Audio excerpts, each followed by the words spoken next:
Here's a lockpick. It might be handy if you, the master of unlocking, take it with you. Looting through the rubble, leaving cities war-torn, still incurring more scorn. Ragged and I'm forlorn, trying to unlock this. Open with my lockpicks, punching with my second hand every time the clock ticks.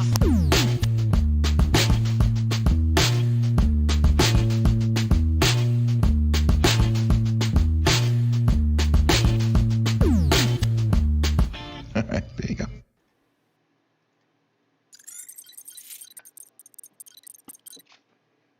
Hello, everyone out there. Hi, welcome to the stream. Just give it like a couple of seconds because there's an even more huge delay than normal. And I just want to make sure we're not chipmunking or anything. I have like a mirror stream on here, but there's like a couple of seconds of delay and everything. Also, just note right now that currently I can't see the chat, and there is going to be a delay with the chat on this episode. So just hang in there because I'll explain why this is the latest episode of Master of Unlocking you're ever going to see. And we're going to get right into things because I really need, like, a break with all this stuff happening. Good. Okay, so we do have audio. Awesome. Let me just go over and double-check something. All right. So, hi, everyone out there. I'm known as Sidepocket on the interwebs. I'm one of the two co-founders of DCG 201, formerly known as DEF CON 201 or DC 201. We are a... okay, I don't know why the music is still playing, because it should have stopped by now. You're going to probably see me go back and forth a little bit in this intro part. Our group is a computer hacker group. It's one of the many DEF CON groups around the world. Ours is based in New Jersey, mainly Jersey City, New Jersey. We meet third Friday of the month.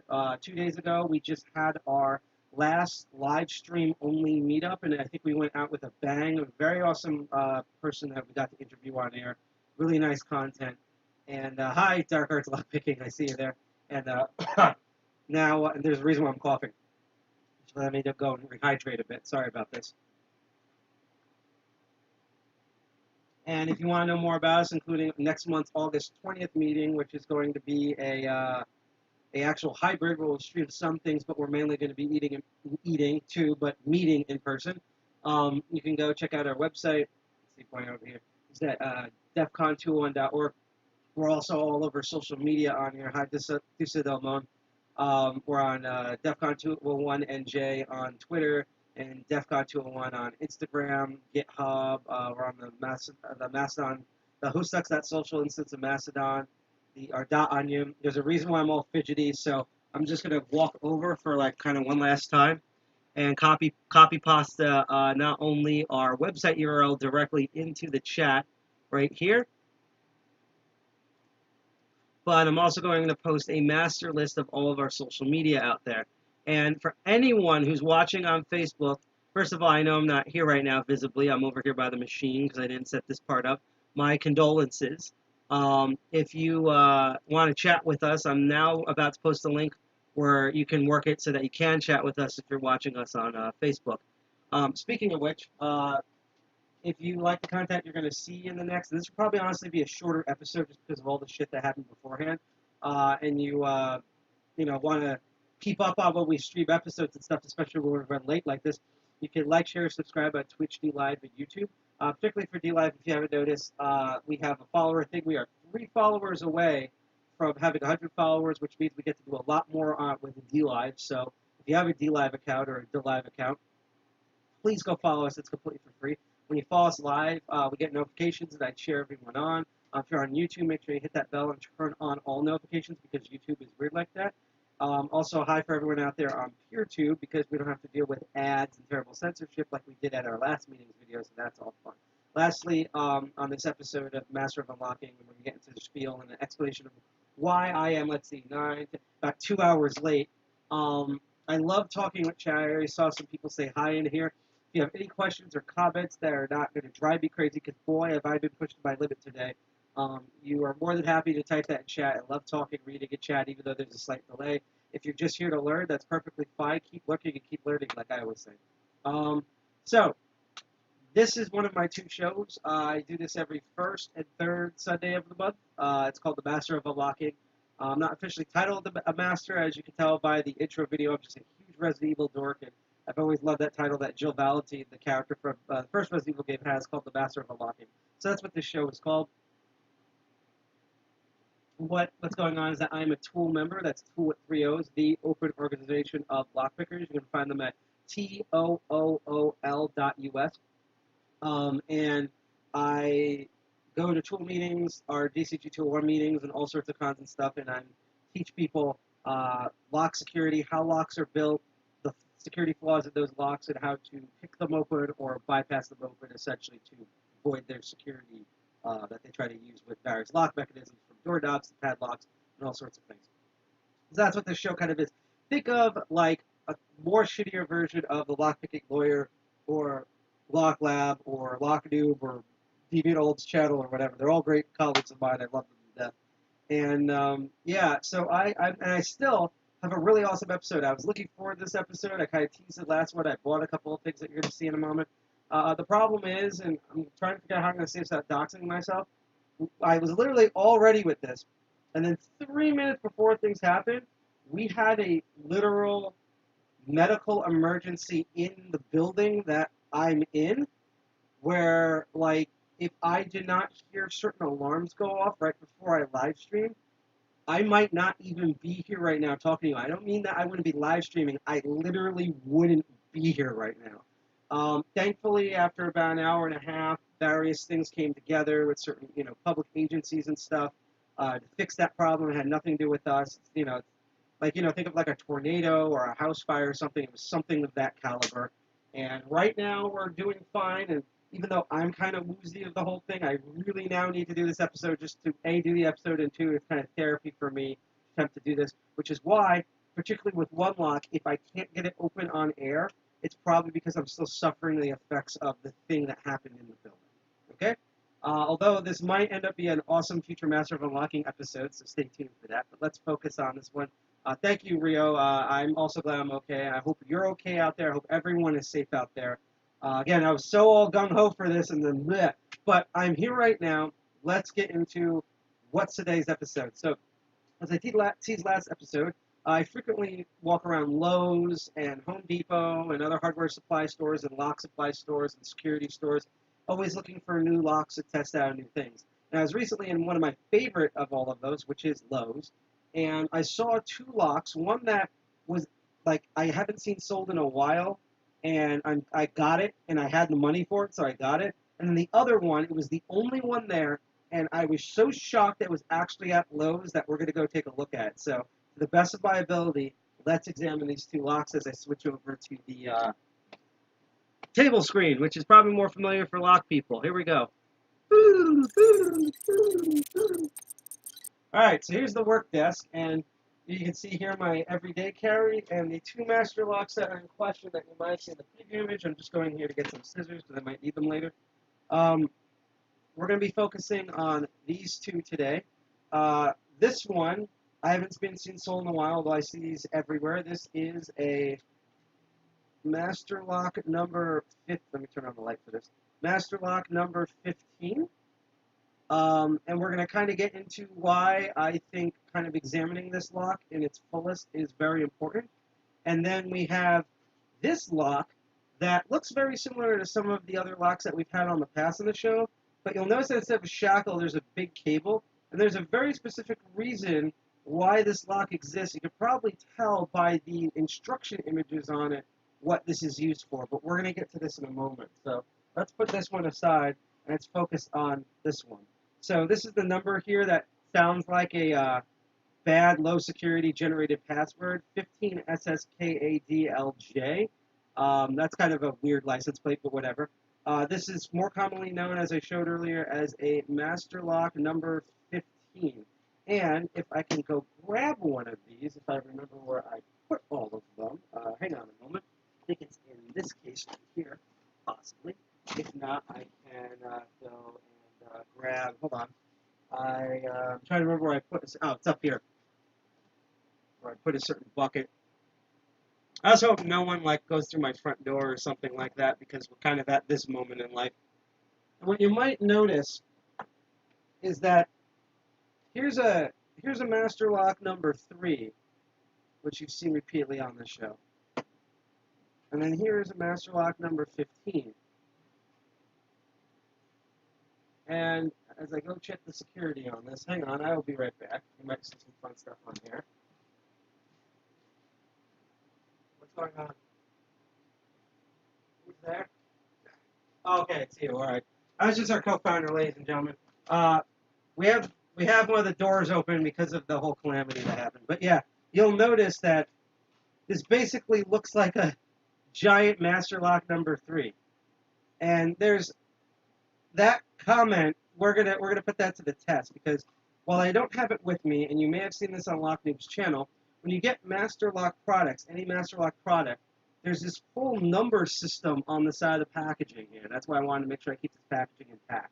And so all master locks, they rate number 1, which is supposed to be the lowest security, to number 10 as the highest. And one of the reasons I wanted to get this particular one is because this is rated as a number 10. This is designed for businesses. I actually forgot to tape this side, so I'm going to hold it like this. So as you can see here, with some of the description, it says their idea of security features is that it has this stainless steel lock body shackle, basically a much more bigger and more reinforced version of the master lock number 3. Has double locking levers. They're ball bearings, and they also basically have stuff in here so that between the ball bearings and the space, this is really hard to shackle shim. This is stainless steel shackle. This you would need an actual like buzzsaw or like high-end like plasma torch or blowtorch in order to cut this thing. I don't think it is a because it would stay on here a boron carbide, and it's using the more curved design instead of the hexagon design, which I understand the hexagon design is less of a structural integrity thing and more of a anti-shimming thing, but that's just a note. But otherwise, Master Lock is so confident in this lock that they've rated this a number 10. And I really wanted to save this package, and I'm going to save this package for when we do lockpicking in person at future meetings. And Master of Unlocking is not going anywhere. I'm still going to be doing this show until I get bored or the end of time, or someone finally arrests me, or I go with Elon Musk to the moon or something. What is going to happen, though, is that I'll be able to teach this live in person with some parameters. Tool sent a PDF around that all of us instructors got, so now we know how to teach it in a post-vaccinated world. But I'll still be doing the show. I'm still going to be covering locks. In fact, what I might be doing is using the show as like previews of what we're going to be doing in person in meetings. So that's going to be really neat. But I want to bring attention to one of the descriptions here. If you can properly see, I'm going to focus and try to get a good angle on this. Let's see if I can bring this up. And one of the descriptions here is number 2. And this always makes me laugh at master locks. And it says brass pin tumbler cylinder for increased weather and pick resistance. Now, if you aren't dying laughing already, let me explain why this is hilarious. To put it in computer terms, imagine if you were shopping around buying an internal or external hard drive. Doesn't matter if it's SSD or an older model or whatever. Just a hard drive. And in the description of the hard drive, it says, like, solid state storage for hacking resistance. Basically saying that just by the virtue of it having a memory hard drive, and I'm actually going to refocus and bring this up again, that just by having a like hard drive with memory space on it, that somehow means it's resistant to hackers. That's kind of what they're saying here. So what they're saying is that because this has a pin tumbler cylinder, that by virtue, try to get the better focus, that by virtue, this thing is super hard to pick open. And that's what we're going to put on the test today. Yeah, I half read it, to be honest. I'm going to read the rest of it tomorrow just because I've had an insanely busy weekend. I saw parts of it. It is very well written. Hi, Miss Jackalope. Glad that you're watching this here. And yes, there are now magic forces at work. Right now, I think we got shitted on by a demon, which is weird because yesterday and earlier this morning, I had awesome stuff. So that angel fucked off, and this demon came in and caused this whole delay. But hey, I'm doing the episode now. So what we're going to ultimately try to do in the next couple of minutes is see if I can not only open this lock, but open it in its own packaging. And by the way, I have done this before, and I really hope it's not camera shy tonight, because essentially, let me read the check. Security rating covers the physical body. Yeah, I'm going to get into that in a moment. So We're not going to probably get this out of the packaging, but we should be able to pick or rake this open in the packaging. That's what we're going to test. I've done this before, and hopefully we'll be able to do this on air today. Dark Arts talked about, which is very true, that when a lot of times when you see lock companies rate locks, unless they are true high security, like certain Assa Alloys or Dom locks or whatever, they're talking about the physical security of like hitting it with a hammer or putting out a blowtorch or being out in a monsoon than the actual like security of bypassing it or picking it. And a lot of times when they, by the way, talk about bypassing, they're talking about bypassing the shackle, or maybe even like if this is a door lock, the actual bolt, but not actually bypassing the lock mechanism itself. Thank you for hosting and retweeting that, especially with how late we were. Like I was literally like 3 minutes before 8 p.m. and I'm like, okay, I'm all ready. I had us all spread out. Let's go. And then disaster struck. And I'm going to kind of tease a future episode. It might not be the next episode, but I will tease a future episode that relates to the whole calamity, where I may or may not disclose more information what happened. And I'll put it out there to kill rumors about DCG 201.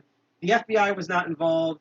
Interpol didn't come to us. We weren't attacked by ClownSec. Anonymous didn't hijack our apartment or something.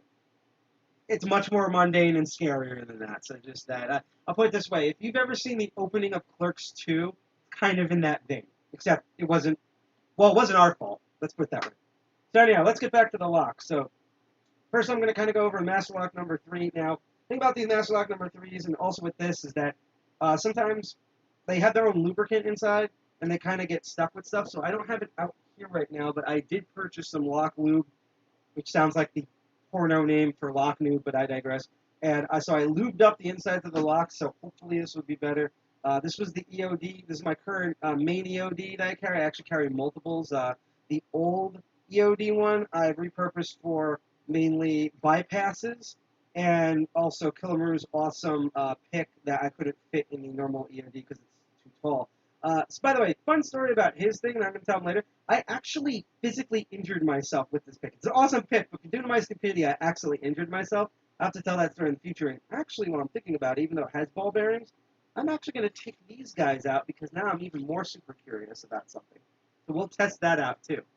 But yeah, this is my main EOD kit. It is mainly based on the Sparrow's Creeper, and most of the stuff in here is Sparrow's besides 1 or 2 picks.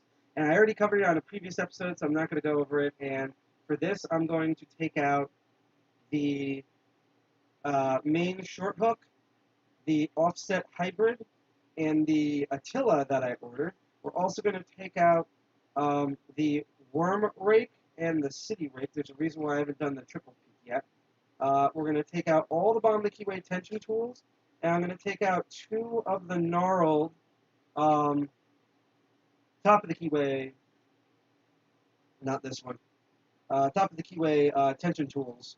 Actually, I'll take out all 3 of them that I have that I prefer for this endeavor. And last but not least, just in case, we will go grab the monkey paw if I need more precision. So I think between all of these, hopefully if this thing's not shy, we'll get to that. But let's do a comparison here and go over once again Master Lock number 3. Our co-founder said, hi guys. Dark says just licked a Lockwood 301 series lock open in my last video. I saw that update. I'm going to check out that video in a moment. Don't worry. Yep, and I'm going to get into that. And again, if I don't open it here, it's probably a combination of me getting over to disaster, my overall skill level, and BS. So, and also sometimes locks are camera shy. So, whether or not I get this open, dead serious, my point still stands. If I don't get this open, I'll record a post video of me actually opening this in the package because I've done this before with this particular model and type. But, you know, fuck it, we're doing it live. One of the reasons I do this live is to show the non-glamorous side of all this because, you know, again, I love Lockpicking Lawyer, I love LockNoob, I love all their videos, but they are edited. And they are edited where essentially you don't get to see, except for some of Bozzy and Bill's videos, of all the mistakes that happen. And one of the reasons why I do this live is not to tout my own horn. It's just I like showing when I have bad days and when a lock doesn't want to listen or do something on camera. So you can see that even with someone who's had, at this point, 5 years of experience doing this nonstop and about 3 years of teaching it, all of us have bad days. Deviant has bad days. Lockpicking Lawyer definitely has bad days with locks. This is just something that happens. So I'm just putting that out there. Plus, I kind of suck. So So we're just going to go over real quick the master lock number 3 for comparison. So first of all, let's count how many pins are in here. So we're going to actually take the city rake and I'm going to show.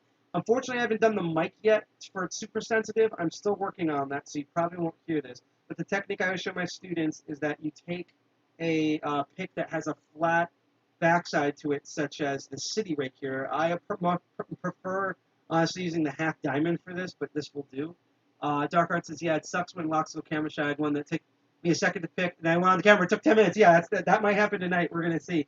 And that, you notice the little key pin that up there? That's the bullet. That means that's the top of the lock. So you take the flat side, you point it towards the pins. So basically this pick's an upside down. Put it all the way in the back. You push up, and then you're going to slowly pull this out, and I can feel the pins drop. If the microphone was more sensitive, you'll be able to hear the pins drop on here, but I can also hear the pins drop if it's quiet like it is now. So I'm going to do this twice. I'm going to do this on cam once, and I'll count out loud. 1, 2, 3, 4. So this is 4 pins. I already know it's 4 pins, and I know it's 4 standard pins, but this is how you test. And I'll see if I can get the audio on camera. Let's see if that picks up.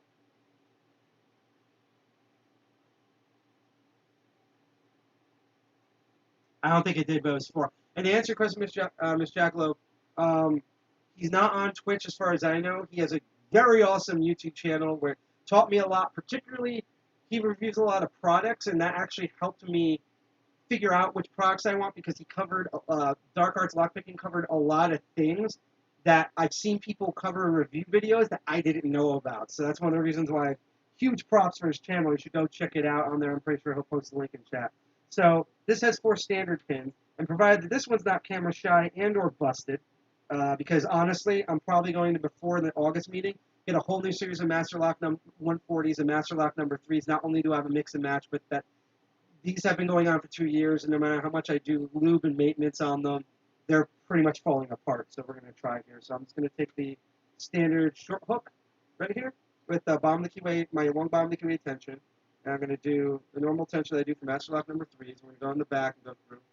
Didn't know you were on Facebook, so that's new for me. I think I'm tensioning this too hard. So let me try slightly lighter tension here. And again, I'm probably also feeling the effects of what happened earlier, so forgive me. And there we go. 2 pins in the back for this particular one, and we got it open. Now, why am I showing you the Master Lock number 3 which is rated, if I remember correctly, a level 3 or a level 4 on Master Lock's own rating scale? And why am I showing this when we're focusing on the 15? Well, you know how these visually look the same? I can tell you right now that in my experience, this is literally a bigger version of the Master Lock number 3. The only difference between the Master Lock 15 and the Master Lock number 3, in my experience, is that it's way bigger with a more hardened shackle and possibly a more hardened body. That's it. This max picks resistant. Even when I have bad days of trying to pick this thing open, I can usually rake it open really fast. Dark Arts wrote, yep, he does reviews, picking, bypassing, how-to videos, all sorts of stuff. Basically, imagine the live streams you see for me right now, except they're more condensed. He has a completely different angle, which I think I find fascinating, where it's like off to the side. And he doesn't suck as much as I do. Like, far from it. He's like way above me on the scale. So, cheers to you, Dark Arts. Make sure to check out his Instagram and YouTube. So, we're going to go through a bunch of stuff here. And actually, the first thing, which I haven't tried yet, and it shouldn't work, is I actually want to try the bypass tools that we covered on the bypass episode. This won't work on this guy because of the mechanism in here, but this will work on the Chinese knockoff. These are Master Lock 1 through 5 bypasses, and they work because I believe these are ball bearings, and that's why they won't work, but this Chinese one knockoff, this actually has wedges in order to hold the shackle in, which means they have 2 divots in the back. You put the talent one in at the bottom, and then you put the other one in upside down in the space that should be created if I put it incorrectly, which I didn't. Let's try that again. Let's push all the pins up. Slide that one in. Take the other one. Slide that opposite in the space below. And then when we do a rocking back and forth, it opens instantly. I don't think it's going to work on the 15s because these should be ball bearings. It doesn't have that mechanism. But in the lock world, because we're doing this live, it never hurts to just try things out just to see if they work. The worst you're going to have is a broken pick, and or you know that thing doesn't work anymore. And I've been surprised before. Dark Art says, yes, the Australian. One of these days I'm actually going to do, not only am I going to finally get outside this country, but I'm going to do an actual tour, and I would love to see, it was so awesome to interview Kilamaru from Italy and get like an idea of what Italy is like, and even Sky Pirate from like in the Midwest area, like Midwest, West Coast. That was really cool. And unfortunately, I don't think I'm going to do an individual episode. I might do that for you, Dark Arts, but I do know that, which I told, if you haven't heard, I told Sky Pirate this on air. I don't know when, but I'm trying to get a video where we're going to try to throw as many people from Locksport all over the world as possible live and pre-recorded at the same time. So we're gonna try to do that. And thank you, Jagalo, for describing. Also, okay, so got an early announcement. So far, we might have DCG 201 members at physical DEF CON. As far as we know, like, I can't go. I decided I just can't go just because I went through a crazy 2 months. It's not even finances and stuff. G.I. Jack's not going, from what I can tell, unless he said something at the last minute, and Sewer Cell can't go. We might, and Commander might go. Like, there might be some members that go, but the two co-founders aren't going. We are going to do it live and cover all the online stuff like we've done before. And if we have DCG 201 members physically there, we will be piping in their stuff through our feed. So just want to put that out there, because normally I'd be like, hey, Miss Jackalope, if I see you at DEF CON physically, if you want to know more about locks, come over to the Lockpicking Village that's run by Tool there, or even the Bypass Village or the Rogues Village, or just hunt me down, or any of the other lockpickers, and we would glad to, like, you probably have sat down and picked, but like any other thing you want to know, anything you want to know about locks, you will not, if you ask me about something, unless it's an emergency, I will always make time to teach people for things. So just putting that out there. So I just want to see if we can even find this in the town, because I'm pretty sure it's like the Master Lock number 3, where it should be nothing to hook into. Wait a minute. Okay, this is odd. Huh.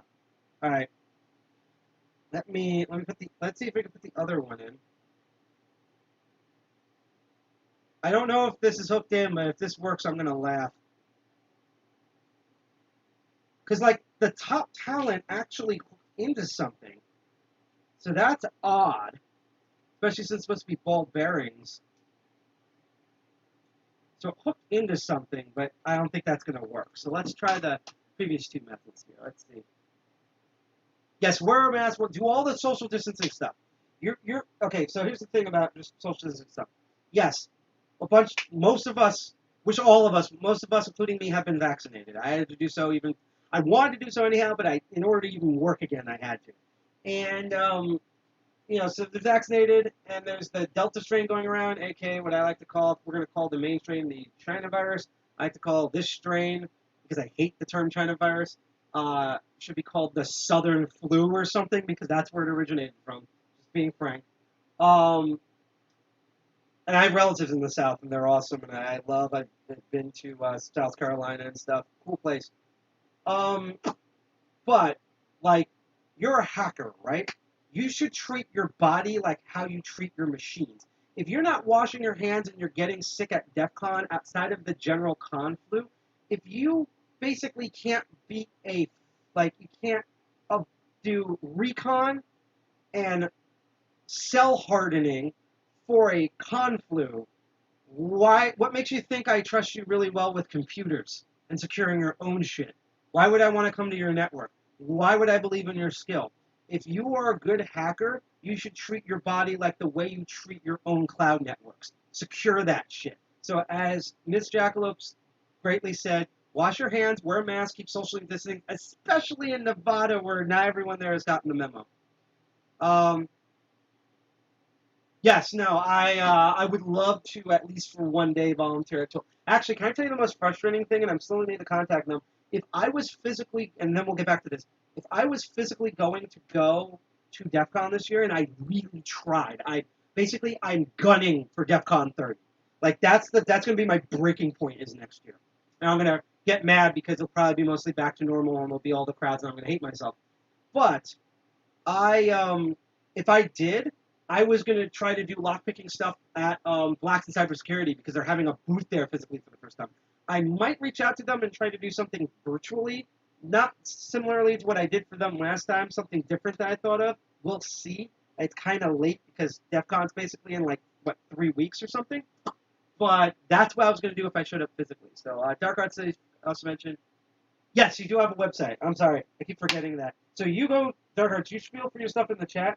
I'm going to deal with this Master Lock 15 and pray that it's not camera shy. So I'm going to actually do the easy thing first, if everyone doesn't mind. I'm going to find a proper thickness for this if I can. The main problem with these, just like the Master Lock number 3, is these rivets. I'm actually going to hold it like this to do the tension. And we're going to attempt to rake this open. So I'm going to take the worm rake and we're going to try this. And if you can see on the camera, the bidding for this is, I think being flat is an understatement, to be honest. And I just want to also stress that not only is this lock bigger and heavier, so it's way more annoying to hold just because of the size and the weight of it, but also that I'm doing this in the packaging makes this a whole new challenge of trying to get this out of here. I feel like I'm over it because my problem is trying to figure out the tension on this. Yeah, no, see, that's why I wanted to go this year. Was I was like, awesome, it's going to be at max a third of the normal people, the amount of people that go there. Good, because I want that to be my first experience. It's like people are going to fuck off 6 feet away from me because of social distancing, and there's going to be less people. That would be the first way to go. So unless someone wants to sponsor like my plane ticket, I could probably pay for my own ticket, but like the plane and the lodging, I would totally go in a heartbeat because I'm not doing anything in August because I'm on hiatus from work until September. My work ends. I'm seasonal, technically, so it's like I end at the end of this month, so on the 31st, and then I resume like somewhere between September 2nd to 9th throughout the rest of the year. So I have nothing to do in August, which makes this even hurt more. So like that was my scheme to go. Is like, okay, I'll go to my first DEF CON when it's like almost nobody's there because we just had a giant calamity, and then what I'll do is then the next year I can kind of like ease myself to it as the crowds get bigger, as we return more back to normal. So I'm probably going to go to next year and there'll probably be like 40K people there. It'll probably be 30K people at PureCon alone, and I'll go absolutely mentally bonkers. All right, let's. I'm actually going to try to city rake this for a little bit. And I'm pretty sure that my frustration all of today has everything to do with the fact that I honestly forgot how I originally tensioned this. Like, I forgot if I do featherweight tension or heavy tension. I'm actually going to try super heavy tension right now.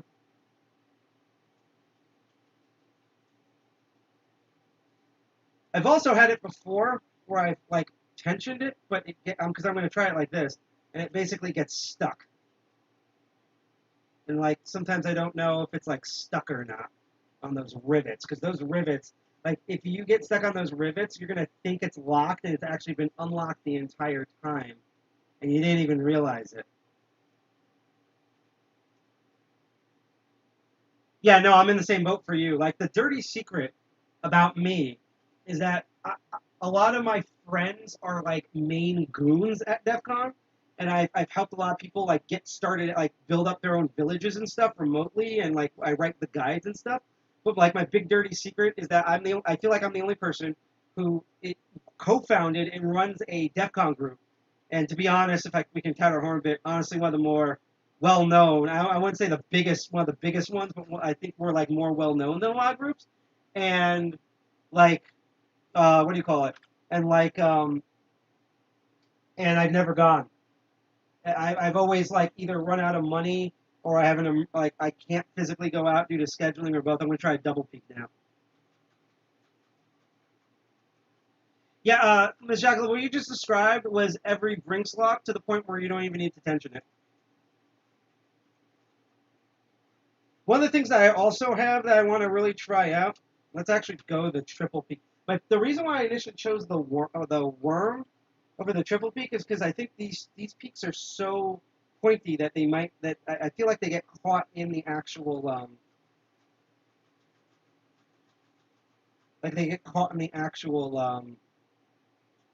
the pins, so I can't properly rake it. But I'm gonna try everything now. And again, if I don't get this open on cam, I have gotten these open before. It's just this one might be camera shy. Because literally when I bought it, I opened it like 5 times just by raking alone. I'm also again suffering from like the aftermath of the calamity today, which is why we're streaming so late. So I just want to note, because my point still stands, in fact, you go to Lock Noob's channel and see him do this, these have very flat bitting, pretty much all standard pins. At the absolute worst, they might have a spool pin, similar to how technically the Master Lock 120s and 140s do, but it's so badly placed that it doesn't really matter. So I have opened these. And actually, I'm going to sit down probably right now, so hopefully I can adjust the camera slightly down and it won't go offline. So even if I can't get this open on air, I just want to let everyone know, and I will do a follow-up video if I can't. I have opened these before. It's just, right now this one wants to be camera shy. I'm actually going to try it like this. So I'm sorry if the camera is like really shaky or whatever.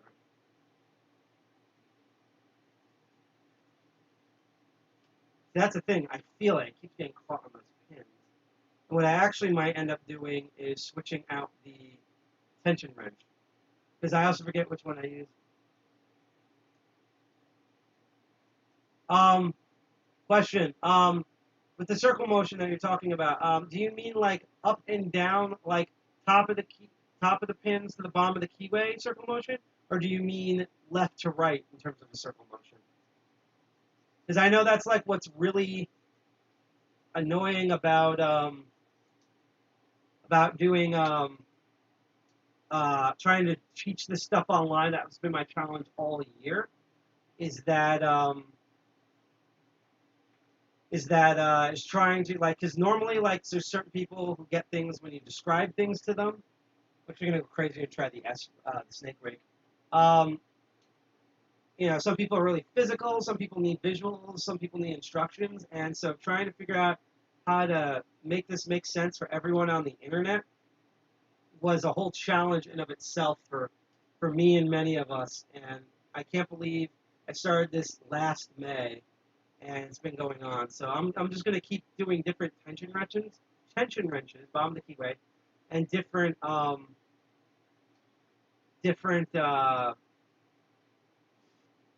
tensions. I'm going to stand up again until hopefully we get results. Okay, because a lot of my success, even with like mid-security locks, has just been going back and forth like you're brushing your teeth. But I will try, because I'm trying different things to do that kind of circular motion you talked about. Because my whole thing is I'm trying to remember what exact tension did I use for this. I felt something there. Try again.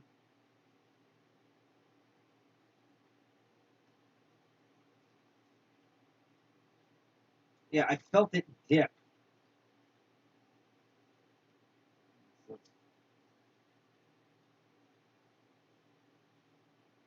Damn it. It's like I feel almost do it.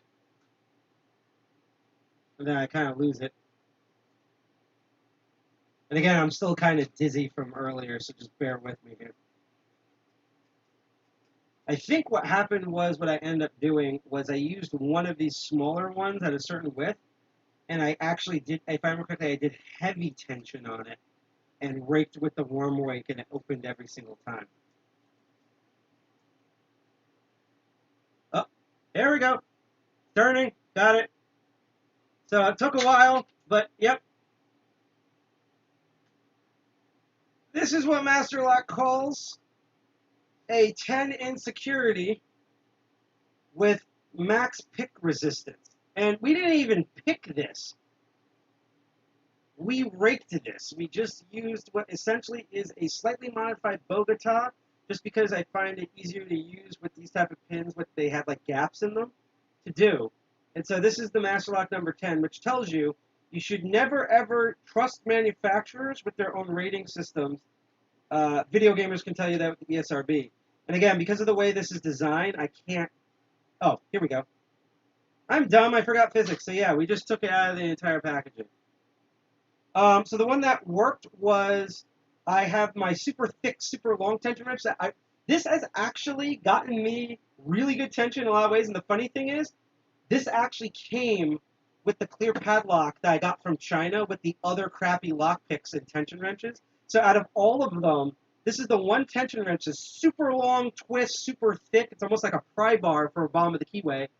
I've gotten into more high security locks, provided I can fit it in the keyway with this, than most other tension wrenches, partly because not only is it really sturdy because of its thickness, but because of how long it is, I can really control the tension. Like if I really want to do featherweight, I just kind of lean my tip of my finger on the end of it, and that will do immediate lightweight tension. So yeah, we just got out of the packaging. Let's try to do it without outside of the packaging again. Now that I believe I figured out the exact tension for this, we're going to rake it again. And then, which is honestly harder for me to do with this, is the single pin picking.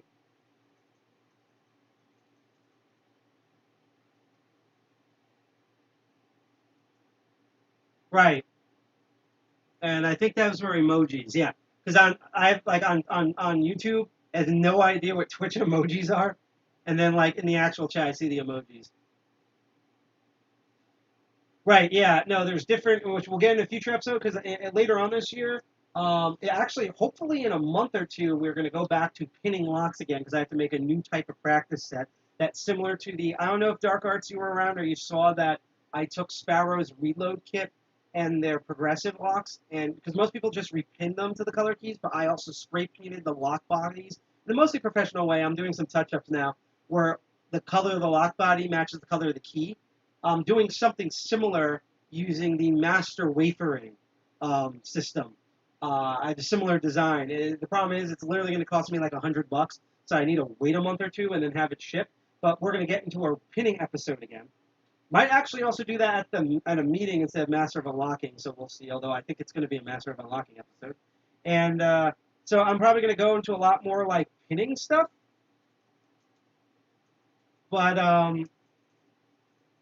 But yeah, no, like one of the things I'm going to talk about is that like, which is why like the easy to use pins are in like different colors, is that they do come in different sizes and lengths, and as I covered in the security pin episode, different types too. So yeah, yes, that was that. That took forever. That was the first time we used the Elmo, and that was the one where I didn't know how to see lock body. For the new one, not only are these going to be the ones with the windows on the side, the only time you're going to see me love windows. But as I rehydrate here, hang on.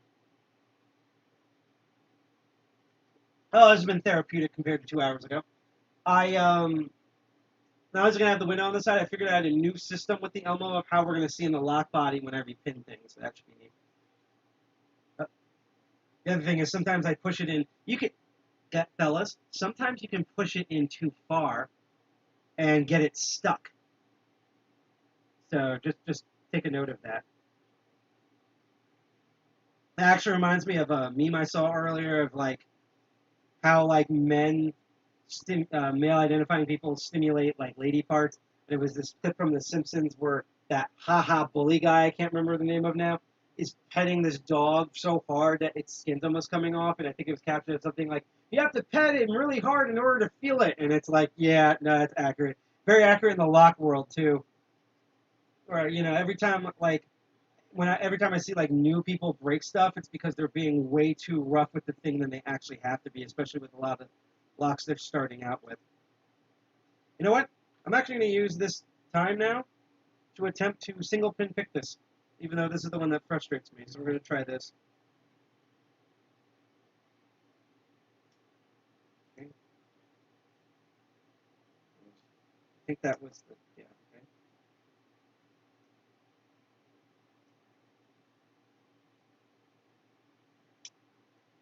And like, what's so funny is that the real challenge with this one is that, I can barely fit my hand around this, and it's way heavier than these Master Lock number 3s. It's one of the reasons why I got this, and it's going to go in my training kit. And this is a practice environment where, as Sky Pirate says, like, I'm taking my time here. I'm holding it in the most comfortable position, even though it's really heavy and bulky. Now imagine this like it's 95 degrees out, and this is attached to a fence. Like, that would just drive me insane. I didn't see what you said before, good drivers, but yeah, they do come in different sizes. Yeah, that's what I'm feeling for, is the battle for. I have to sit down again. Because again, not only is this heavy, but I'm still woozy from last time. And by the way, particularly at this point in Master of Unlocking, I'm going to put a notice out for this episode of do as I say, not say as I do. Simply because I'm basically right now holding, technically, the really proper way to hold a padlock to pick it. Tilt myself down. I'm not doing the surgical hand hold. I'm holding it in my weird claw position that works better for me most of the time. Like, I know how to do the surgical position. Wow, that out of all the accidental innuendos, that really does sound like an innuendo.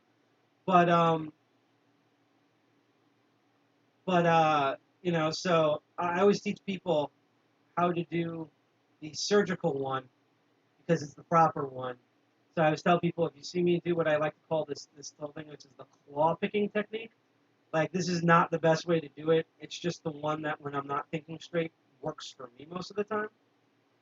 So I'm just kind of putting that notice out there. Right?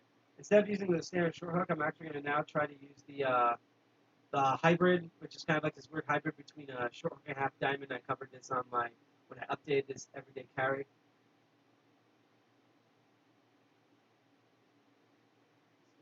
Oh, by the way, while I'm picking, I'm shocked no one has actually asked me what this part of my finger is, because when I go in public and people notice, and I hate when people notice, this is embarrassing for me, people think this is like a wart or I have like cancer or some sort of disease. It's not any of that. It's actually much more simple.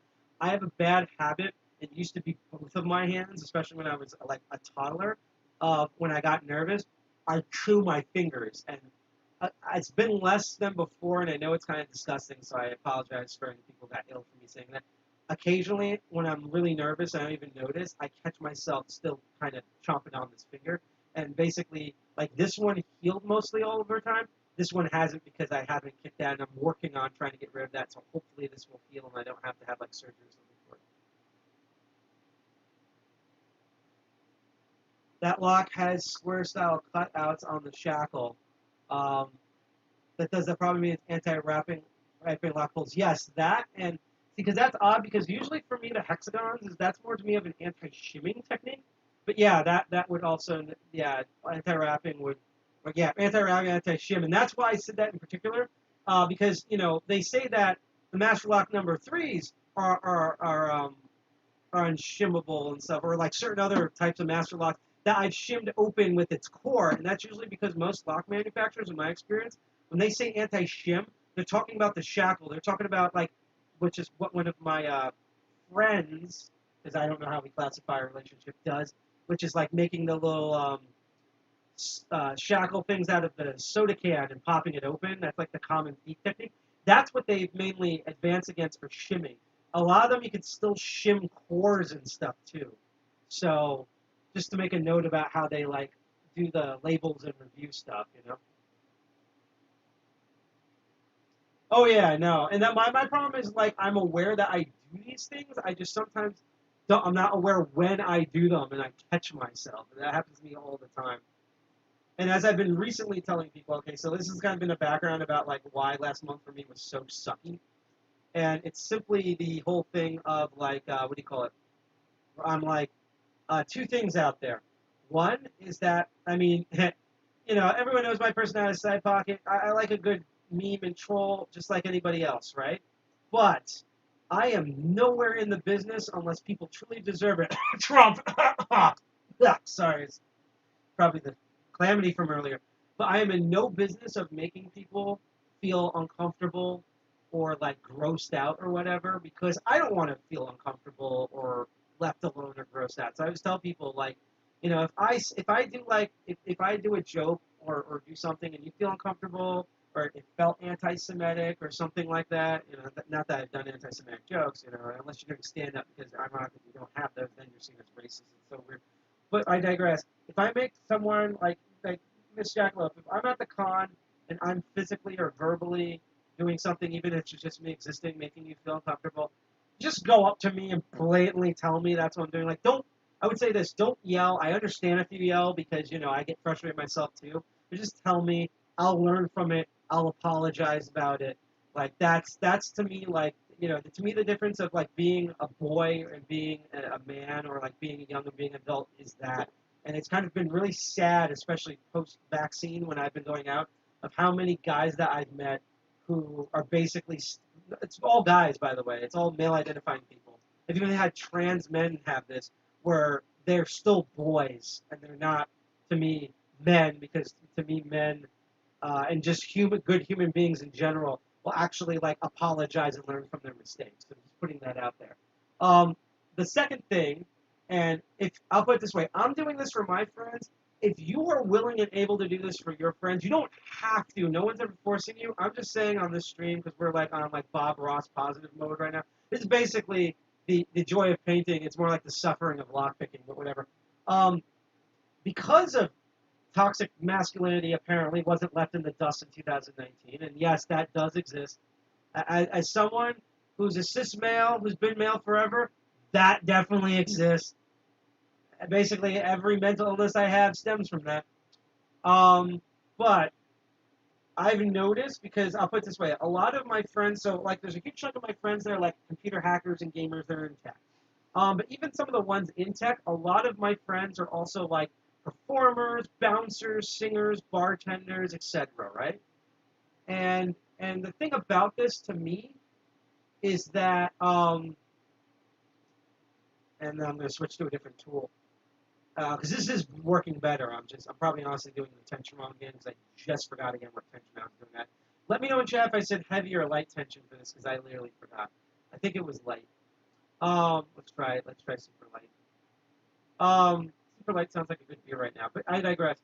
So what I've noticed is that a lot of my friends going to and from venues, even if they're not even entertainers, even if they're just like going out with their friends to get a beer, from non-binary, like gender neutral in the middle of the spectrum, to any form of femininity or perceived femininity, and even some masculine guys I know, whether they're cis or trans, a lot of people, ironically not myself yet, have been followed into venues, away from venues, to like the subway, followed to their apartment, verbally harassed, physically harassed, and yes, I've actually, unfortunately, I don't want to go into details, and it's not me, I've had to help my friends out with this, where unfortunately, the R word has happened.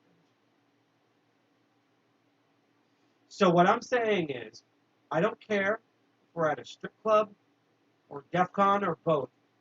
If you are at a venue, and we know each other, and you trust me, or a friend of yours who's willing to do this, and you are for whatever nervous of like going back to your car, going back to the subway, what have you, please let me or that volunteer person know you will not inconvenience me having me walking you back to the subway, or God forbid your place, or to like a water fountain or something, because I would rather know that my friends, regardless of their background, are safe and peace of mind. Because I'll tell you this, not as frequently, because female identifying people in particular, and certain minority groups that aren't the ones I'm in, have it way worse and way more frequently than I do. But I have been stalked. I've literally one time been stalked in New York once because I could tell that guy actually wanted to rob me. Literally, I saw him put away the concealed weapon in his hand, and that was a scary experience. And so, like, a lot of my morality, half of it is because it's the right thing to do, but the honest, I would be lying if the other half is that I just try to treat people like the way, honestly, I wish I could be treated. I wish I had someone to walk with that home when that happened, so I try to do that for other people. So I'm sorry to get, like, really real on this, but that's, besides what happened today, that's just been, like, what's been going on the past couple of months. I'm going to try the Attila next because of the low profile I have. I'm pretty sure it's just me tensioning and that my hands are tired. I said filter? Okay. I have a filter. Okay, so here's the thing about that. I have no idea who wrote that, and I totally understand where you come from. I used to be like that when I was younger. But the thing about it is that there are some people who um, don't. Yeah, well, see, okay, so my philosophical problem is that honestly, and no offense, most of the people who are like, I don't have a filter and it's because I don't give a shit, are to me fake tough guy red pill people. Like these are the same type of people that are like, haha, yeah, no, it's like Nazi memes are funny. Everyone has too thin skin. And then you bring up, it's like, hey, Trump lost, and they lose their mind and they physically start attacking you. So to me, like like I used to be not a Trumper, but I used to be like that. I learned to stop being like that because that's not how people work. And most of the time, people who are like that, they can dish things out, they cannot take it, so they're hypocrites. So like I apologize if you're not one of those people, and I didn't mean to offend you on that. In my experience, that's what it's always been. So, like, that's the reason why I'm not like that anymore. I can admit that I was acting like that to the asshole level of degree. And I've had to do a lot of apologizing for that. Because, again, it's the same way, like, I just don't get it with a lot of people where it's like, I don't want someone to show up out of nowhere and, like, zip down their fly and slap their dong across my face. I don't want that. Hell, I'll put it this way. I'm pansexual. I do like that, but ask me first. Like I just don't want someone to just go up and do that. So why would I do that to other people? And what's really scary, and I've met these people, is I've a lot of times I've told them, like, look, I wouldn't want to get raped. Like I hate saying the R. I'm sorry, I said the thing. I wouldn't want the R word to happen to me. So why would I want to do it with someone else? I have met people who actually wouldn't mind, and those are like, we need like a human version of animal control sometimes. That's supposed to be Interpol, but they never do their job. Yes. And I would even say that while gentleman's more the old-fashioned term, I think any decent human being would do that for someone. And my thing is, too, is that you can have... Actually, I think I'm trying to top the keyway next. I think you can have, like, good OPSEC while still being generous and volunteering for stuff. Like, like I will help people out, but I'll also do like caution if they end up being like Ted Bundy or something. Like you can have the balance. There are some situations where you can actually have your cake and eat it too. Oh, sorry. I'm touching this the wrong way. Even if I was picking right, I would never open that way. Well, pretty much every padlock in existence, unless they're really goddamn weird, tensions clockwise. And doors, it depends on where the bolt is. If it's on the right, you're tensioning counterclockwise. If the bolt's on the left, you're tensioning it clockwise. But yes, I do agree with you, Dark Art Block. And again, if the person disagreed who talked about how they have no filter and don't care, you're not getting banned from chat. Like, you can disagree with me. I'm just telling you my views on it, that's all. And I'm the host of the show, so my rules go. My show, my rules. Same thing with G.I. Jack for Archvile, which will be happening this Thursday at 7 p.m. I cannot wait for that because, I'll put it this way, if you think G.I. Jack is crazy twice a month and at our meetings, because he is, because we're both crazy, that's why we're good friends, you will not be able to, I guarantee you will not be able to deal with a concentrated Jack, where Jack just unleashes it because he only has one day. I don't know what his topic's going to be, but I'm super excited for that because I know he has some ideas.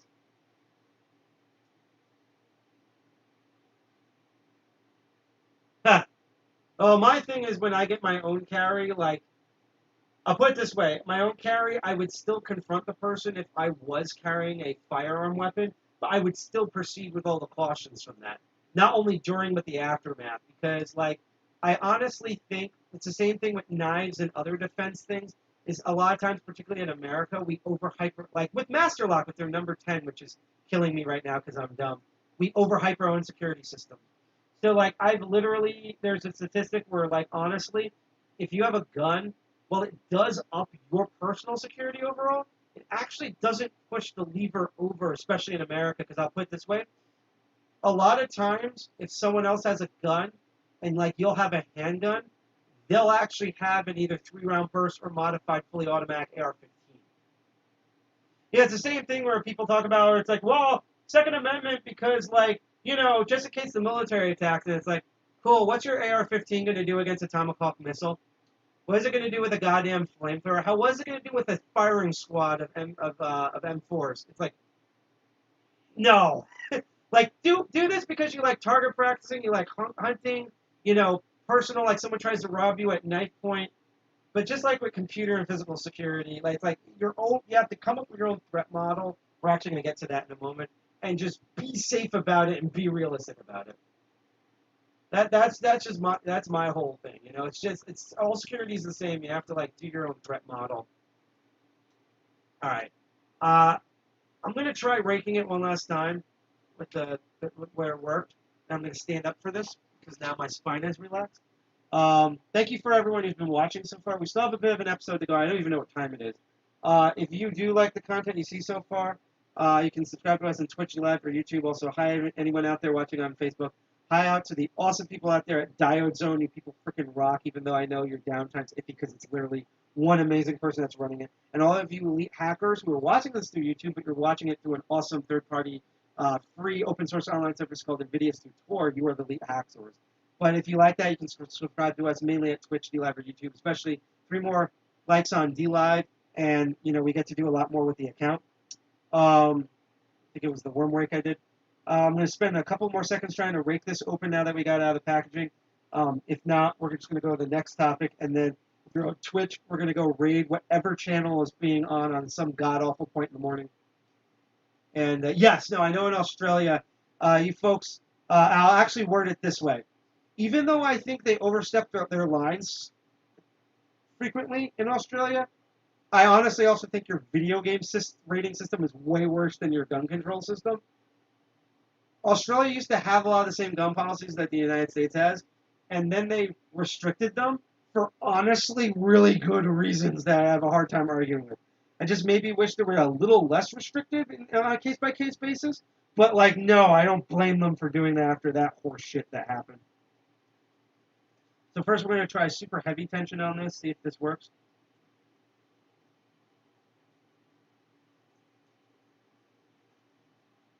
Now I'm going to go to the basic thing. I'm going to put this kind of in more in the lock and do super light tension. Also, this probably honestly needs lube again because I'm starting to feel pins sticking. And I'm over tensioning again. Whoop, that went too low. I must pull that out. Let's try it this way. Yeah, I might have to do lube on this because now I'm feeling it getting stuck again.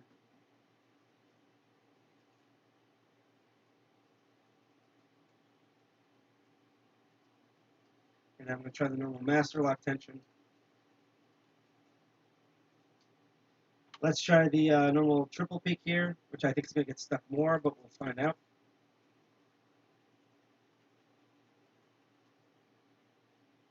Got stuck again. Pulled out the bottom of the keyway on that one. Although I will say though, for Dark Arts, you in Australia and other Australians, and I'm gonna give up and just be happy I got this out of the package on cam and it wasn't camera shy for that moment. I will say this about you folks in Australia: you might not be able to carry guns anymore, but with the amount of deadly creatures you have in Australia, I honestly think you don't need to. You should just carry giant poisonous spiders in the bull thing, from that movie Jungle to Jungle, just throw things at people. And no animal is more dangerous than the Australian Parliament. So, at least you have that going for you. So yeah, this was the Master Lock number 15 that we opened on air in the packaging, not even single pin picking. We raked it out of the packaging. That's rated a level 10, according to Master Lock's own internal bullshit rating system. And they advertised it as max pick resistance.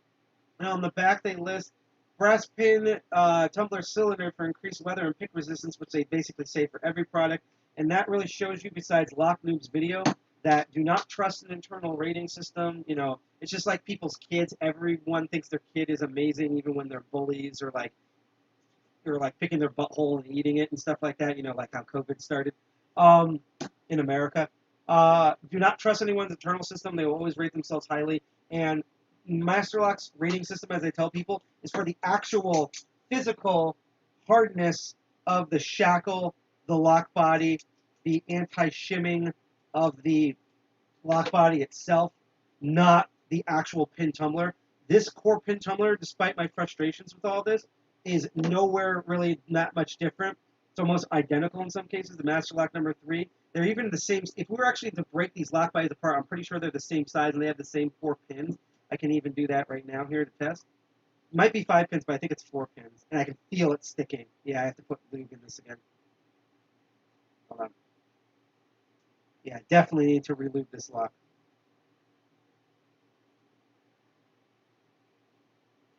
Okay, it's actually 5 pins, but they're all standard pins. Just outside of maybe an extra pin in this, so it's 5 pins instead of 4 pins like Master Lock number 3. They're standard pins, same core, low bidding. Basically, it's do you want a beefier, physically tougher, giant heavy lock, or a tiny one that you can cut open more easy? But in terms of the actual pin core tumbler, there's no real difference. The actual security is, besides, obviously you want anti-shimming for like padlocks with shackles, and you don't want someone to hit with a hammer, but more lock companies really need to, and they're starting to focus inside their actual core pin tumblers and not write dumb shit like just by having a pin tumbler that means it's pick resistant. So that's why I wanted to go over with this one. Only the strongest make it to adulthood here. Yeah, that's the weird part. At least in Australia, you have adulthood. I don't think that exists in America because we're entirely run by children. See our Senate. So the next thing we're going to go over, and this is probably going to be the quicker of the two, is this guy. So this is the 99D SPT. And at first, let me see if I can grab it from the bin that I have over here. I should have one in here. Hang on. Yep. Which is my hunch on this, is that it looks very similar. It's kind of like a weird hybrid between a Master Lock 140 and kind of an even more miniaturized version of a Master Lock number 3. In fact, it actually has more common on the bottom with the way it's shaped with the Master Lock number 3. And it's also made in China, by the way. I think these are all possibly made in China, but I just find that funny. Securing your firearms with locks made from China. We'll get that into a moment. The bottom looks very similar to Master Lock number 3. The lock body just kind of looks like a thicker version of the Master Lock 140. So it's like if these two had children, you got this. Well, what makes it really unique is this cable in here.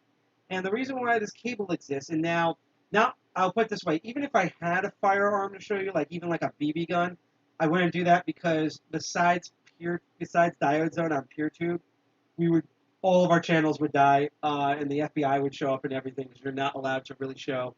YouTube and Instagram and stuff are very iffy on showing firearms of any form, even if it's just sitting there on the table, not loaded, unchambered, safety on. As soon as you bring up guns, sometimes even mentioning words, which I'm shocked this live stream is still going on, because yeah, we're still connected. It will just like, we don't care about demonetizing because we don't make money directly off of any streams because only assholes do that. But we, as soon as firearms show up, it just streams cancel out. So, and videos get like taken off air and stuff like that. So, even if I had a firearm to show how this worked, I wouldn't be able to do that. But you can see by the picture, which I'll show when I get back to a moment, how I'm supposed to do that. Instead of a normal shackle, it has this cable, this wired reinforced cable, kind of like what you see on a suspension bridge. And you're supposed to loop that through the lock body. So essentially, the actual cocking mechanism for the gun does not work, which means you can't load. You can probably load it, but you can't fire the gun. Dark Art said only tourism ads as strong when come to Australia you might accidentally get killed. Come to America you'll on purpose get killed. Let me tell you that. Anywhere, like Americans come to America and get killed. That's why my favorite joke was from that cyberpunk video that we edited together. And what was the line that someone edited that we shamelessly stole? In 2077 they rated America as the worst place to live in America, and that's true, especially now in 2021. So what we're going to do is we're going to open the packaging on this, and we're going to see what's inside. And actually, before I do the scissors, I'm actually going to do the GI Jack thing, and you probably remember getting this. I carry with this me all the time. This is a Fiskars Pro box cutter knife, multi-purpose. Sorry, not knife, but multi-purpose. Knife handle, has a razor blade, and this razor blade has like a carbon element to it. It cuts really well. That's all I basically know about it. And I'm going to go in. I'm going to GI Jack this So if the string cuts out and you see a limb fly somewhere, goodbye everybody. But I'm going to actually try to cut through this first with this, and then if I get stuck, I'm going to use the scissors, because this should just literally cut through this almost like butter.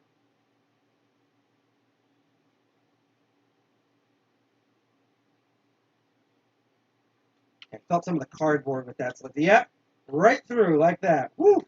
God, I love this thing. Can I actually pull the backing of this just through here? Yep, there we go. Cut. If you have the money, this was only $12 at Lowe's. Get this, and this I'm not going to show this, but this is where you pull to take the razor blade. You can put any other type of razor blade in here, not just the high carbon fiber one that comes with it. Really good stuff. Yeah, it says like the whole like how to attach the lock and stuff. We're not going to go through that. That's the backing. And here's the actual firearm securing lock itself. I forgot to cut it here. We're going to take out. And the keys. So there's a little cover on it that you sew the whole cable in. And as you can see here, this is how you're supposed to loop this around. I'm going to focus here. So you're supposed to loop this around in the firearm. So I'm very delirious right now from the incident earlier. I'm a little rusty, but basically whether you have a handgun or a rifle-shaped barrel, such as an actual rifle or shotgun. I don't know if this would work on a semi-auto, but who knows? This should work. You feed this basically through the chambering system from the top out through the side, and the lock body looks at it, and basically this cord prevents that slide action from not work, which means even if you could load it, you're going to be unable to fire it, and that's supposed to be another step besides putting a lockbox for your firearm. Now, let me in chat know, this is a fun question because everyone's going to say yes. Let me know if you have seen Lockpicking Lawyer's videos on firearms. I'm actually glad that he covers, because, you know, I talked to him about this before. He's like me, where he also sports 2A, he owns firearms, but something that keeps all of us awake at night, there's many things about firearms that do so, including a lot of the gun culture, but something that really keeps us awake at night, like truly, and that would actually, like, if this was corrected, this would honestly improve, like, this is what we would call meaningful gun control, right?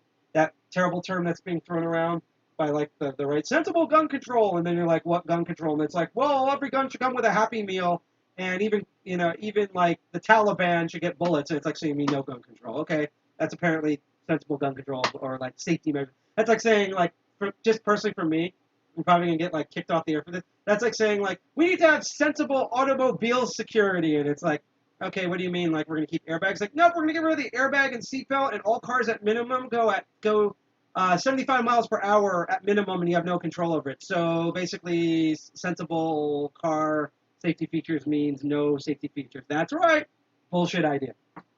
And I also know the whole thing of, like, you know, why the hell are we doing, like, I mean, you could go to DEF CON and find out, like, why are you doing, like, fingerprint sensors, and that doesn't work either, you know? So I'm just saying, it's terrible. And one thing that's terrible is that lock companies know that, see, here's the sad tragedy. It's just like with computers. You'll meet a dude who, like, knows every single thing about this firearm and, like, has it custom. He probably has 3 tactical, air quote, pieces stuck to it, all sorts of shit, and thinks that the Master Lock number 3 is the strongest lock in existence and no one could ever pick it open. In fact, real statistic, I looked this up. The Master Lock 140s are the most common lock that is used to secure firearm cases and the cords where you need an external lock. The Master Lock 140 is seen by the firearm community and bought by the firearm community and packaged in within firearms as the most secure, most bought, most used lock to secure your firearms from thieves and children. Watch, this one's going to be camera shy, isn't it? And children and stuff like that. A lock that I have literally taught 5-year-olds how to pick and bypass. So that should tell you that no one in the firearm community knows anything about lock security. They know everything about their firearms in the same way car enthusiasts know everything about their cars, have no idea how their locks work. People in computers know everything about the computers in dev, have no idea what a firewall is, things like that. And unfortunately, lock companies and some firearm manufacturers know this. And so you'll find 2 things. They will either sell you potentially, which we're going to test in a moment, cheap pieces of shit like this that you've seen on Lockpicking Lawyer, where he's opened it by using Lego figurines and just by looking at it or calling it a bad name or slut-shaming it or whatever. And then you'll also have my other favorite ones where you'll have like a gun lock safe that uses like quantum fingerprint reading technology, and it samples your sweat and your blood DNA type and everything, and you just like, and it opens and you have the firearm. So lock companies know that, so essentially they sell you bullshit for lots of money because they know that as a firearm owner, they expect you to be a sucker and not know anything about locks, which is scary because a good lock, a lock that you can easily access but is actually secure and will secure your stuff and you can't pick it or bypass it open, is the other difference besides the firearm itself in a life or death situation of you and everyone else dying or not. So I take this extremely seriously. So what we're going to test is to see, even though I'm delirious from the thing earlier and tired and dehydrated, if I can pick or rake this one open. Now, let's do the whole thing here, because what's going to make this interesting is this loop thing. So that's kind of funny to hold. Also, it's shockingly small. Let's count how many pins there are. This one's tiny, so we actually might end up using some of the 15 thousandths of an inch. And I'm going to see if I might have a thin enough tension wrench to put in here. Well, let's do the whole thing of let's put a flat tool in here, pull it out something, we're going to count the pins. Here we go.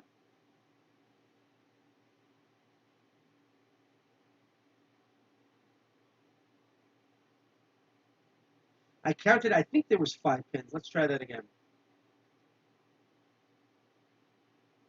1, oh, sorry. I think that might have been 2 that dropped. 1, 2, 3, 4, 5. There's 5 pins in here. And to be honest, as a sneak preview, by looking at the keys, honestly, the first thing I will give this is that I think it actually has an okay bitting. They're doing like kind of a high-low pattern there. So I might have to do a reach around like you do on this job. So that should be interesting here. So yeah. Yeah, most of the security is illusion. I already tell my students that most locks are basic pin. I'm going to sit down again. Basic pin tumbler locks. And so usually when you know how to pick those, if you're in America, you know how to pick 95 to 97% of locks. If you're in Europe, in any European or East Asian country, I don't know anything really about locks in Africa. I would love to learn. But if you're in like Europe, the Eurasian continent, or Southeast Asia or whatever, I would say that's like 92 to 95% of all locks. And then most of lock security is either real security, where they're like anti-shim, spool pins, serrated pins, other forms of real security like that, and or you've never seen a disc detainer lock before, and you have no idea what the hell this is, and all of your tools don't work on it, and it's because you literally don't know what it is and you don't have the right tool for the job. So what I'm going to do here is I'm going to pick the thinnest that I believe I have in this set, smallest thinnest, which should be this the keyway tension wrench. So put that in. Let's see if that. Yep, that definitely hooks it, and I have to go past the rivet on this. So hopefully, inches long enough. And then I'm going to try to put the standard hook in here. If that doesn't work, I have a standard hook in 50. Oh, this is the intellect. Where's the standard hook one? Here we go. This doesn't fit in at 25 thousandths of an inch. I have a 15 thousandths of an inch one that should work. So let's try this. And I wonder if there's any security pins in here. I'll be very happy if it doesn't open. So I seem to be able to fit the short hook in here, although I do have a little bit of difficulty right now. I do feel a turn, although that I might have, if there's a spool, that might have been the spool. I think I got the 4th pin set. Okay, let me try again. I'm actually going to hold it like this. I'm going to do lightweight tension.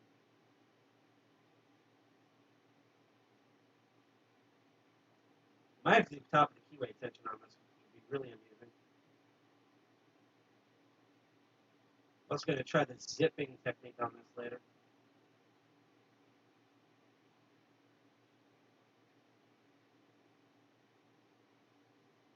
Okay. I'm actually going to now go for a slightly thicker keyway tension wrench here. that means I might have to switch to the 25,000s, but we're going to find out.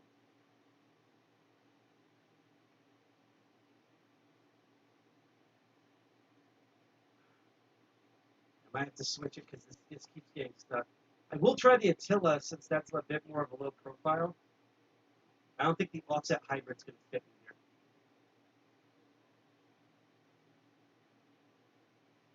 Alright, I'm going to try the Attila, which has a lower profile. See if that works. If not, I'm going to break out the 15,000ths of an inch on this one just because of how tiny it is. I'm also tired. So who knows? This actually might be good security in terms of this type of lock. Well, we're going to find out in a bit. I'm also now curious. Nah, I just saw it there. Yeah, you can't core shim it, unfortunately. That would have been really sad and funny. Like the lady at work brought in a fire safe box. She lost the key and asked if I could pick it. But looking at it, I found it takes the L722 master key that I sell. Oh wow! So you managed to repurpose the key from another lock to just open up the. Yeah, isn't that great? Kind of reminds me of the the 30 the 20 something key. It's the one that like basically every police and fire department in New York City uses. That always gives me a laugh. Right. I also again, I'm also trying to figure out the tensions on this. So this has been fascinating.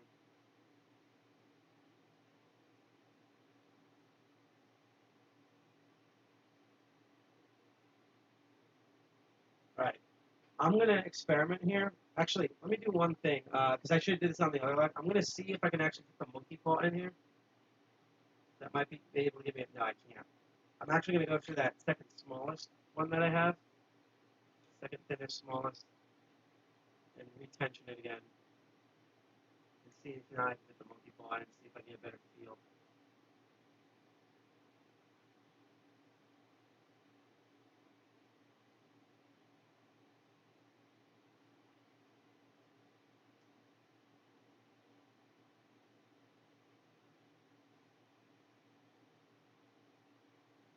So I think what's happening is because of the way, like, there's a little bit of that high-low high design, is that I think I'm actually, like, every time I go for the front pins, I'm dropping the rear ones, which is basically what it's designed to do. Just kind of zipped it there real quick. And there might at least be one spool in here because I feel like I'm getting, like, a false turn with some counter rotation. We're going to find out in a bit. And basically, I think I'm going to stream for like 5, maybe 8 more minutes, and I'll be done because I have work tomorrow, and I have to go. One of my relatives is visiting as well, so it's like I definitely, especially like I was expecting to have this such an eventful of a night. So I don't know if I'm going to make dinner because I really should have made dinner like 2 days ago. Like just get dinner and then cook the current dinner for like lunch or whatever tomorrow. But like I really need to go to bed. I have no idea what time it is on the East Coast. It might even be midnight. I have no idea. All right, so what I'm going to do now is I'm going to go back to the more thicker tension wrench, and I'm going to break out the 15,000th inch that I have in here, and we're going to see if that combo might work for this. This is a short hook, but unlike the, here we go. This one's at 25,000 inch, so it does have some flex to it, but it's way more sturdy. You get the 15,000th, and you can see there's a lot more flex. Like I can easily accidentally break this. And it's designed not only for like more European high security. Actually, this is the medium one. Where the short one went? Probably floated around somewhere. Just get the scarabs out. So here it is. Well, now I have both of them out. But it's they're designed not only for certain like paracentric wordings. I have a short and medium one here, but the short one's on the right, the medium's on the left. But it's also designed for smaller keyways like this. I'm going to take the 15,000 inch short hook.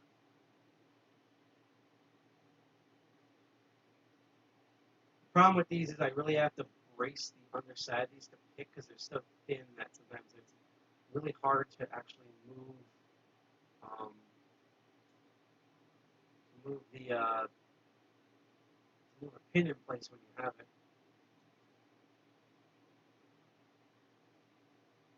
Right. I'm going to try the medium one here. I think there might be a spool in here, to be honest. Oh, that's not going to fit. Yeah, I'm stuck with 15,000 of it. That sucks. Either that or go for a smaller tension wrench and try to monkey ball this thing. And yes, I actually am thinking of going for the smaller one, seeing if we can even rake this one open. That would be fun. Over tensioning it again. Let's try.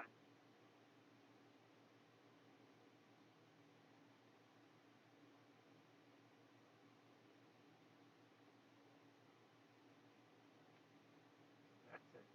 So retensioning again. Go back to front on these. Trying to angle these better against the pins.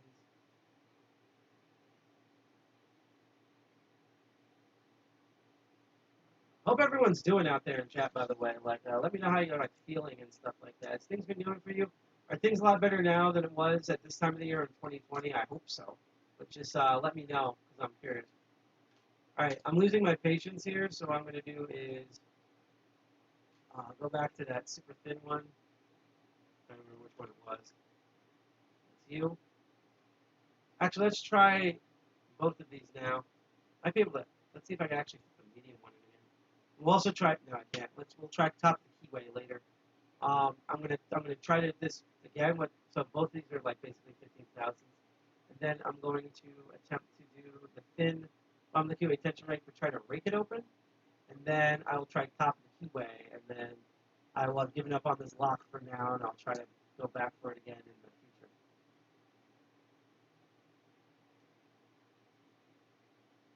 All right, let's try this one, but let's try raking over. I'm going to try actually, because of the smaller design, an S rake might actually be effective on this. Might be able to hit all 5 pins with this. And I'm going to stand up for this just because I have better control. There we go. We're going to take the S rake, which I didn't get a shrink wrap handle with it, so we're going to find out here.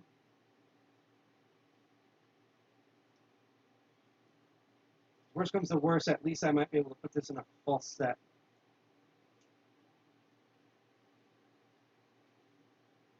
You know, something I should have done first is let's just test with the key to see if it works properly.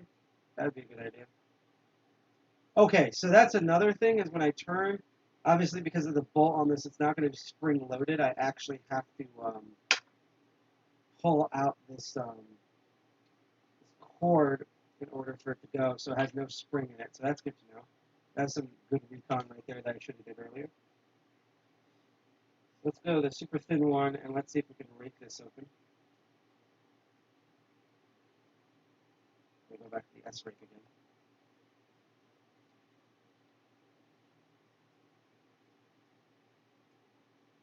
The main problem, honestly, is one, trying to figure out the tensions on these, and two, because it's completely new. This is the first time I've tried this. As you can see, I just got out of the packaging. And two, trying to get the right angle for it is the other kind of nightmare issue with this guy.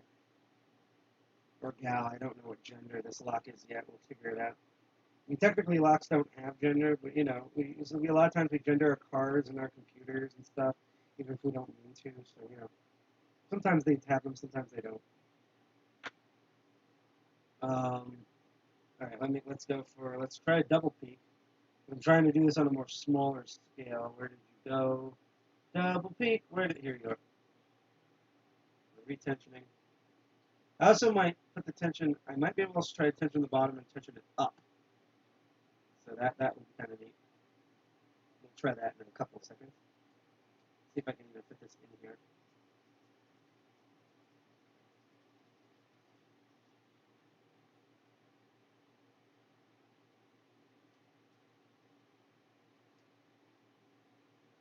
Seems like when it's actually like halfway out, like I would normally do this, I have a way more difficult time putting this in.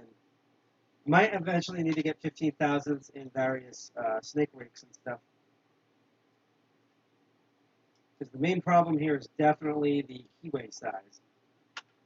So I'm actually going to see if I can fit my thinnest, or one of my thinnest top to keyways in here. Yes, I can. And let's try the single pin picking, and now that we have more space at the bottom, let's try doing it at the top of the keyway tension to see if we have a difference here.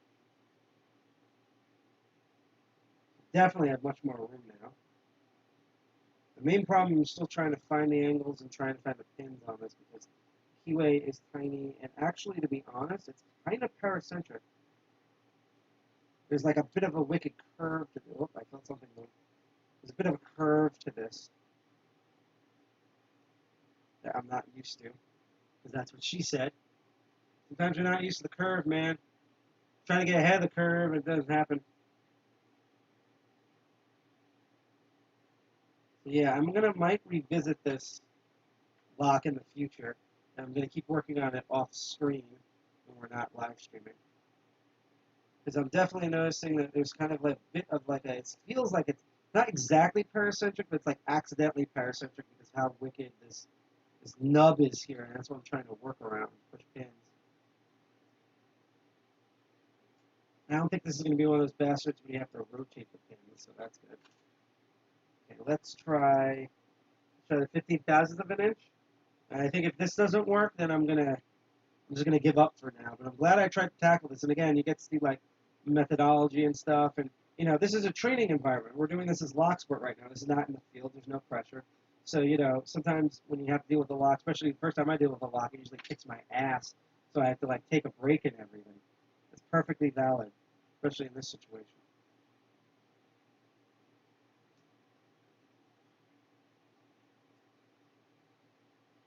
Yeah, I'm going to try one last thing with this, which is that thin bottom of the keyway tension wrench, and what was the other combo? And I'm going to try the, that's right, again. Look around that wording. Gets caught. Yeah. So, contrary to my initial belief, currently right now, this gun loop lock here is kicking my butt. So who knows? This I haven't looked up the model yet. Like this is just me going completely blind. Right now, unlike the giant Master Lock number 15, which I want to stress again, was written at 10 with max pick resistance. This currently I can't open, but I'm going to work on it the next 2 weeks until the next Master of Unlocking, and we'll see if we can open it then. So yeah, overall, actually I'm going to keep this up here. That's our show. Actually, I'm going to switch over twice. But yeah, that was our episode of Master of Unlocking. Thank you for everyone who came out, chat, who even didn't chat, and just watched me suffer. Thank you everyone who was really patient. I know you were all excited to see this at 8 p.m. I was completely ready myself, and then a giant calamity happened. So thank you for all who actually finally came out to this. If you are on Twitch, stick around because we're going to try to see if there's any cool people. There usually is around like 11 to midnight. I believe it's 11 to midnight. Please say it's 11 to midnight. I hope it's not like 2 a.m. On the East Coast. But we're going to find someone cool and we're going to raid. We're going to raid that channel. Again, even if we're not streaming, you can follow us on Twitch. You can also follow us on DLive, which would be very important because we want to get to 100 followers on DLive, and also with YouTube. And if you're watching on YouTube or if you're on Twitch and you're wondering if you can see this video again, go to either YouTube or PeerTube. We have all the archive links there. I'm going to actually post those in chat while we're looking for the raid and you're listening to the music.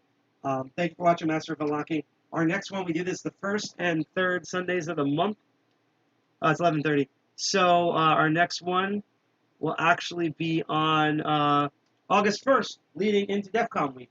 I don't know what the topic's going to be for that. I have a bunch of topics I can do depending on what's coming in the mail and what I can afford. I always have backups, but it should be really interesting.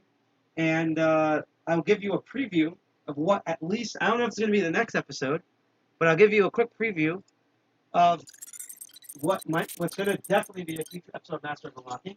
Because if there was one good thing that came from the calamity of this whole thing, it's that now I have a bunch of locks. I have 2 door locks that no one owns,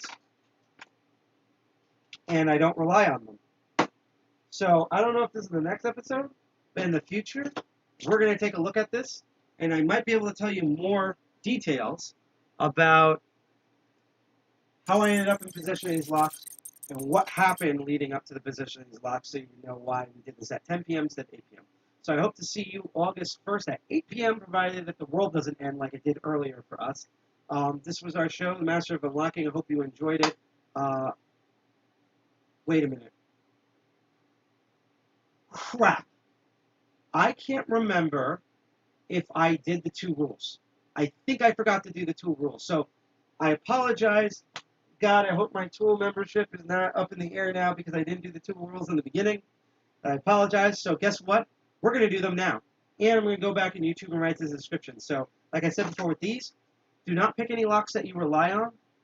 So, I have some people who teach, and I teach who are like, hey, I want to try this on my door lock, or the lock that I use for my gym locker, or my bank supplies. Don't ever do that. You rely on that, you will damage the lock, you will damage your picks, you might break your picks, you might do both. And the more you pick and bypass a lock, the more it's more easily susceptible to that technique, and you'll wear it down over time. Don't. And the second thing is, do not pick locks that you don't own. If you're walking around and be like, oh, I saw on this episode about the Master Lock 15, I see that on someone's door or a business's door. I know how to do that. I'll just take that snake rake and blah, blah. Don't do that. Someone put that lock on there for a reason. You don't own it.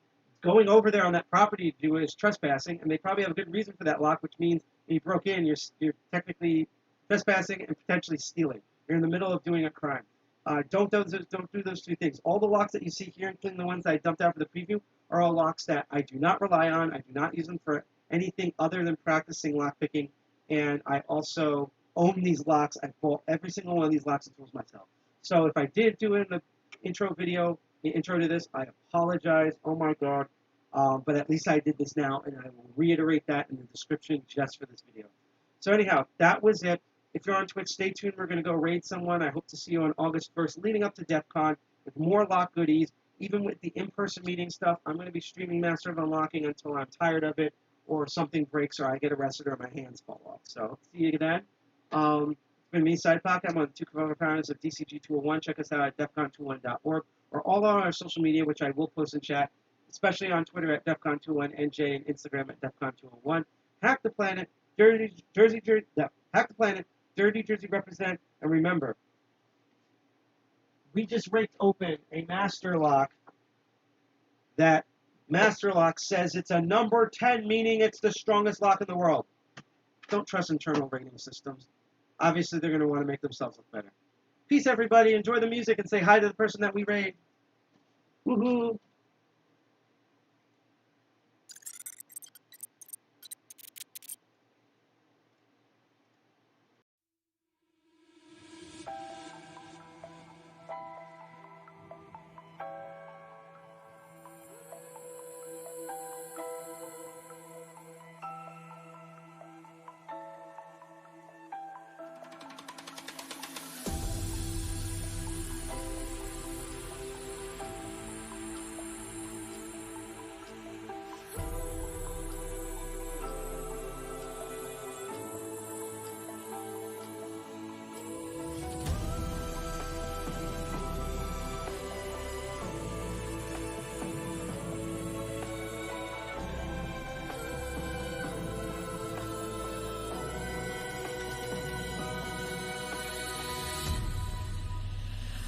I've been watching you.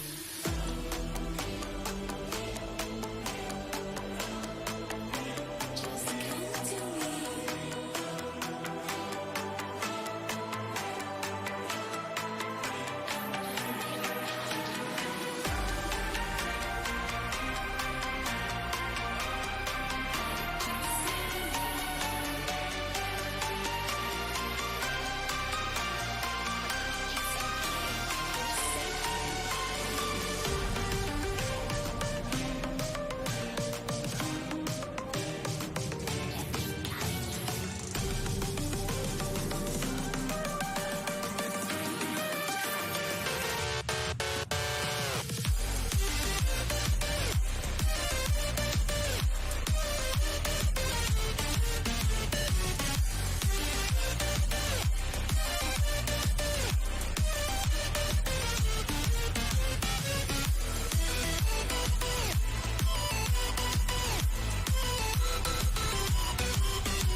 Walk away.